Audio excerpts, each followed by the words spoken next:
We are live. Shots together after 10 shots. It says there's one in the crowd.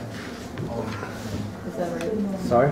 It says there's one in the crowd. I honestly, I'm not so sure. I mean, when I first met him, he smoked the best life.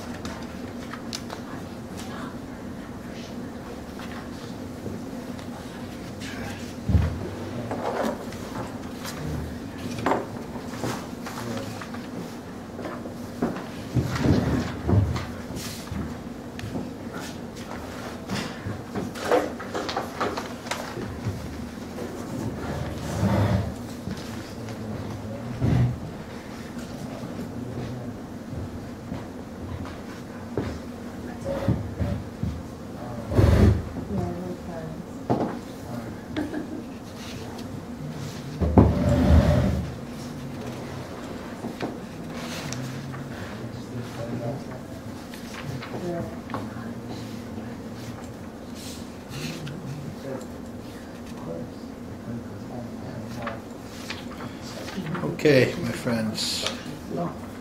That's the way to do it, to do the Zohar backwards.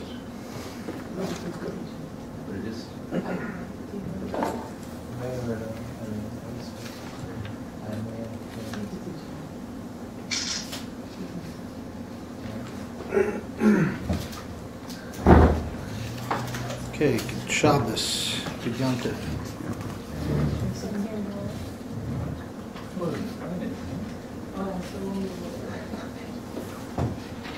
So, this week we'll learn about the Shema, the Torah.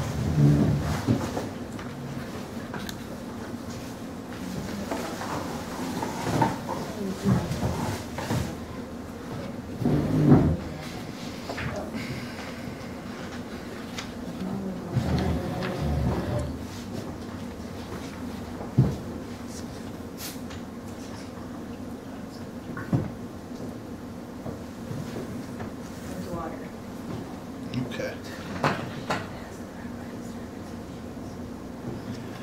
And in the Shema it says that you should tie the tefillin on your head. It's a sign on your head. And on your hand and a sign on your head. So there's the Zohar says, Tana b'razad ilah b'sifat tzniusa. We taught a deep secret in Sifat tzniusa. That's a section that,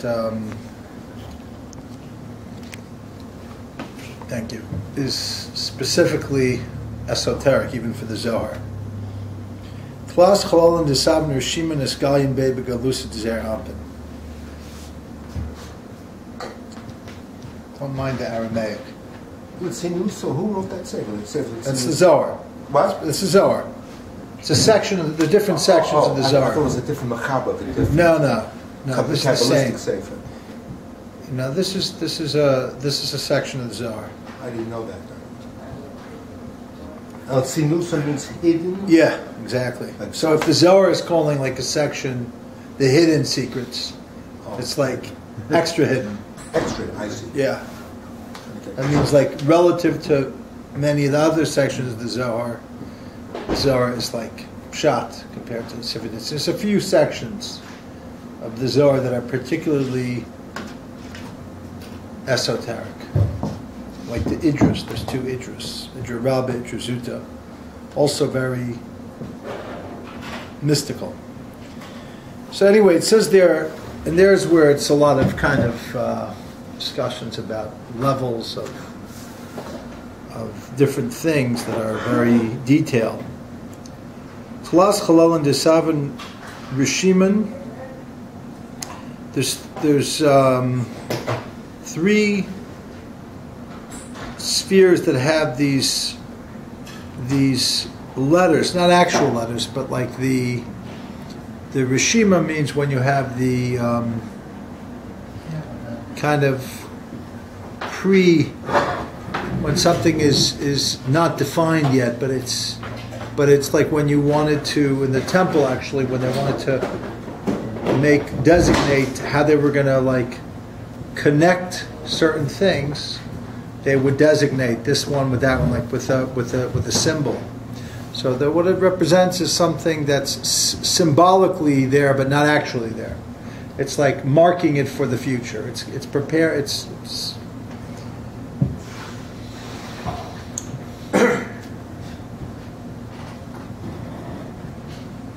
and that's revealed in the level of the Gulgalta of Zer Anpin,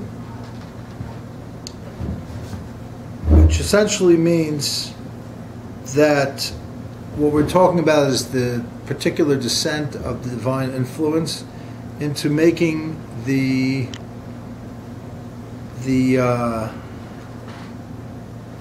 process of being able to receive. Each one of these are stages of the infinite becoming more perceptible. Those are the three vessels, so to speak. They correspond to the letters, the three letters of God's name, the Yud, and then the Hey, and then the Vav. Tanin and Tlas Mochi Inan. So there are these three elements of, for lack of a better word, levels of intellect. The stimum be'in and chalalim, that are concealed or enclosed within the framework of these like three. One of the things that the Zohar talks about is that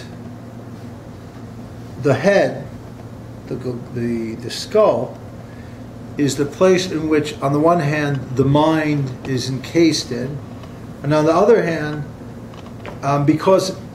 so we would say on some level the brain is protected by the skull, but on another level, in the fact that the skull is above the brain, it represents a broader perspective than the brain, which is always changing its focus, the mind. So it represents what we call ratzon. It represents will or desire. But at a certain point, that has to invest itself to the mind, to the levels of what we call chachma, bina, and das, three stages of mental development. Yeah. So this is going to get a lot easier, don't worry, guys. It's just like the hard part in the beginning. No, I'm in the Kabbalah. Take it. The stima b'ina chalalan mamshechus demachli la stima d'antika kadisha. So, why is it so secretive? Because this is not a regular mind where we understand something, but this is the mind of Atika Kadisha. Atika Kadisha means the one that is removed and holy, which is generally speaking what we refer to as the Ritzonai Ritzonot, the will within the will. Very, very transcendent level in Kabbalah. Really usually the beginning of something, not quite yet, it's still nothing, but will lead to everything is based on it, yet it isn't in the classic sense of isn't, meaning it's not perceptible yet. The ismashach bahu zer anpin, and it becomes drawn into and enclosed into zer anpin, which are the emotional sfirot. Ishachu arba mochi, and then you have 4 levels of mind. Okay. Vilo arba mochim nishachim nispashim chol gufa. These 4 mental abilities spread throughout that body of zer anpin, of these emotions. V'inun arba riyota. And these 4 vessels of the 4 mental aspects of Chachma, Bina, Chesed, and Gvura. Now you could say, what's the relationship between wisdom and emotions, the 2 emotions of love and fear? Is because really there's another mentality called das. Das is when your mind leads you to have an emotional connection to something. And when your mind leads you to have an emotional connection to something, there's really 2 primary aspects of that emotional connection. Any other aspect is a derivative of those two, or a combination of those two. And those are chesed and gvura. Those are love and fear. There's a lot of other emotions. There's 6 basic emotions that Zohar usually deals with. Obviously, no two loves are alike, supposedly. I don't know if we can scientifically demonstrate that that's true. Yes? Is the Anpin a Hebrew word or It's Aramaic. It's Aramaic? Yeah. And it's translated as... Well, it's irrelevant what the translation is right now. Zeir actually means small-faced, because the first levels that we're talking about are usually referred to as arich. Arich is long-faced. The reason for that, in a nutshell, is an adult stays calm longer, supposedly, than a child. A child has shorter attention span. So when you get to the emotions, you're like a kid, emotional people. The Torah is very interesting. We want you to serve God with love, but yet when there's somebody who's very emotional, like Nebuch is an emotional person, as if to say, like, watch out for them. They're moody. They're not like, they don't have a big mind because they go crazy. Even if they're smart, they go little things.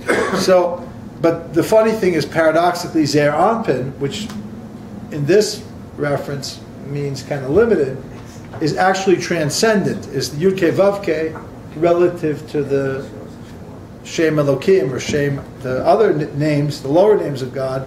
It's a more transcendent name. So is in Yiddish, there's a saying that they always say in Hasidic talk, it's Vensach V'Meret. It depends where we're talking about, from which perspective.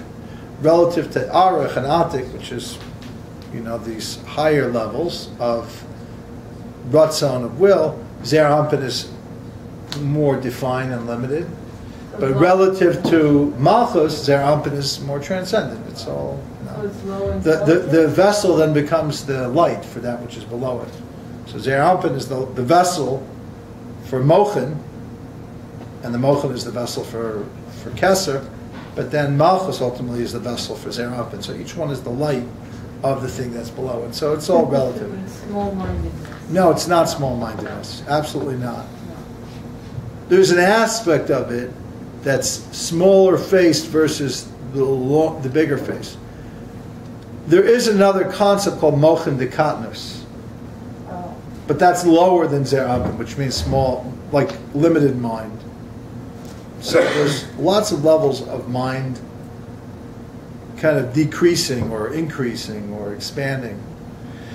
So we don't want to confuse them, God forbid, and they should.